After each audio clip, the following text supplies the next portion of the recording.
Joined by head coach Pedro Arruza from Randolph-Macon College football. And Coach, talk a little bit about your squad coming into this year. Last year had a good season coming through, won a lot of games in there, and just came up a little bit short at the end.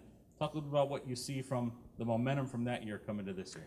Yeah, I think one of the biggest differences last year is when we started out the year, I didn't think we had much of an identity. We lost 30-plus seniors from the year before when we won the conference championship. We had a lot of question marks on defense. Burke, our quarterback, got hurt early in the season. He got nicked up during camp, tried to play in the first game, didn't fare so well, and so we had to hold him out for 2 more games. And then he didn't really get healthy till the end of the season. I think it took him a while to get healthy, and he was able to practice, he was able to do most of the things that we were asking him to do, but he wasn't able to work on fundamentals, he wasn't able to do a lot of drills, and I think that really hurt him. So I thought it took a little bit of time for our team to come together last year. But I thought once we started playing together and once we got a little bit of an identity, we were a pretty good football team. You turned it into a very multifaceted offense. The passing game has come on a little bit. The running game remains strong. Talk a little bit about those units, if there's guys that you think are going to be key to it this year, or just the units in general that you're excited about. Yeah, I think it's always been a quarterback-driven offense. I think the more the quarterback, as all these offenses are, I think the more the quarterback can do, the better off you're going to be. And we definitely have some talent at the skill positions. I mean, we've got a really good running back. We've got some guys at the receiver position that I think have gotten a little bit better and better every year. I'm really hoping that DeAndre Gill can have a little bit of a breakout year. He got better as the year went on last year.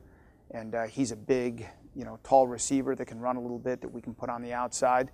So, I think we're always going to do what we have to do to win football games. We're always going to take what the defense gives us. Obviously we want to have a physical presence and be a physical offense, but, whether that involves running the football 50 times a game or whether it means throwing it a little bit more, we're going to do whatever it takes to win games.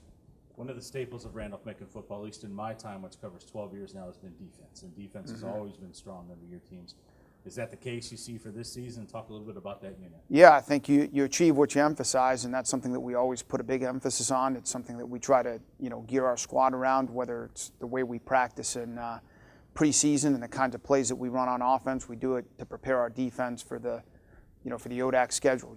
Week in and week out, you're going to see a lot of different types of offenses, and you've got to be prepared for that. But I think if you're going to have a tough defense, you better be physical and tough on offense, because that's what you're going to be repping against for the majority of the preseason camp. And honestly, at the end of the day, that's what we want to be known for. Playing physical football on both sides of the ball. But I think that how you play on offense has a big bearing on how you play on defense, and I think it's really important that you prepare your defense during the preseason. And camp is a big deal.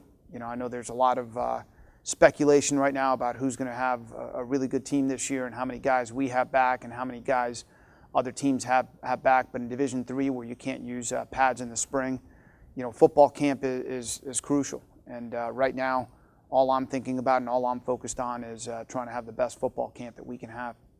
Talked about the ODAC schedule and then speculation for it, and that's all we can do right now, especially with a new squad coming in, and a good squad in Ferrum College becoming the 8th member of the ODAC this year. 8-2 last season, making a run toward the end of the year at the USA South title before coming up a little bit short. Talk a little bit about what you see from the league this season, especially with the inclusion of Ferrum and a coaching change at Washington and Lee. Yeah, I think it's a good league. We say that every year. I think things will develop, all right, and it's really going to come down to the same things that I say it comes down to every year. Some teams are going to develop great chemistry, toughness, leadership. And those are things that are yet to be determined. I mean, our team hasn't been together yet. Our team really doesn't have an identity, because in a few days here, we're going to report to camp. We're going to have all the upperclassmen that were a part of our squad last year, and you're going to have a whole new group of freshmen that have to, assimilate to the culture of our program, and how that culture assimilates and how those guys bond together during camp and how they, deal with adversity during the season is going to have a huge bearing on the kind of season that we have. I mean, at some point, something's going to happen, not just our football team, but to every football team in our league, where we're all going to encounter adversity, okay? And how we deal with that adversity and how we push through that adversity and how we are able to respond, I think is going to have a huge bearing on how the conference standings shake out at the end of the year. Well, Coach, I want to thank you for joining me today, and good luck this season. Thank you very much.